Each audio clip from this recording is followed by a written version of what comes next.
Hello friends, welcome to our channel Jaydev Pinky Agritech को। तो आज ब्लॉग टी हेउची गुआ चाष उपरे। गुआ चाष हेउची गोटे लाभदायक चाष जहाँकि बहुत कम खर्च रे आपण अधिक लाभ पाई परिबे। गुआ फार्मिंग साधारणतः केरल, आसाम, महाराष्ट्र, आंध्र प्रदेश, त्रिपुरा, कर्नाटक इत्यादि स्थान रे बहु परिमाण रे देखिबा को मिले, किंतु यह ओडिसा रे मध्य चाष करा जाय। यह आर्द्र जलवायु रे गुआ गछटी भल बढ़ी थाए। समुद्र पतन ठारू 1000 किलोमीटर उच्चता पर्यंत स्थान रे गुआ चाष करिबा भल होई थाए।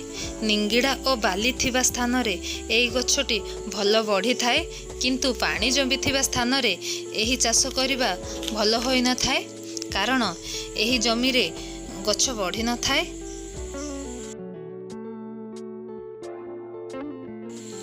गुआ गछटी को आपण केभे आउ केमिति लगेइबे से बाबद मु आपनकु जणैबी। गुआ गछ मंजीरु ही हेई थाए, गुआ मंजीरु। तो यही चाराटी 12 ରୁ 18 मास भितर आपनकु लगेइबाकू पड़िबो। जून जुलाई मासरे आपण याकू लगेइबे चारा गछटी को। धाड़ी को धाड़ी करी 2.7 मीटर गछ को गछ आपण 2.7 मीटर छाड़ी की लगेइ परिबे। गछ लगेला बेले आपण एक झुड़ी खत और निंब पड़िया पर गछ पिछा 1 केजी प्रयोग करंतु।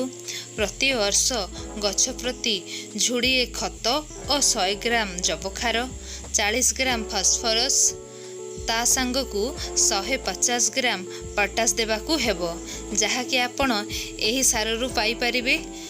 202 ग्राम यूरिया, 250 ग्राम सिंगल सुपर फॉस्फेट और 250 ग्राम न्यूट्रेट और पोटास आवश्यक। गुआ गछर मूलरू आपण घास सबुतक सफा करदेबे। तापरे खरा और शीत टाइम रे आपण परिमाण हिसाब रे पानी देबे, किंतु वर्षा समय रे याकू ध्यान देबा अधिक आवश्यक, नहले गछटी पानी निष्कासन हेई न थाए। तो आपण वर्षा समय रे याकू पानी निष्कासन करिवार व्यवस्था करदेबे।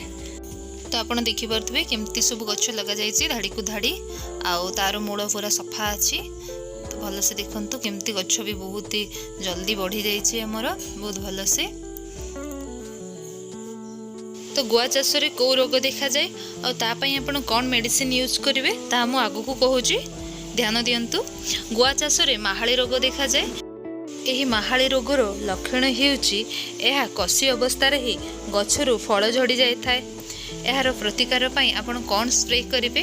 प्रति 1 लिटर पानी रे आपण 1 ग्राम भाबिस्टिक बा 3 ग्राम रो एंडोफिल M45 को स्प्रे करंतु गछरे, जहा फल रे हमर जो प्रॉब्लम होउची कसी झड़ीबा ताहा संपूर्ण रूपे बंद हो जिवो, जहा फल रे आपण अधिक रु अधिक सुपारी को अमल करि परिबे, लाभदायक हेबो।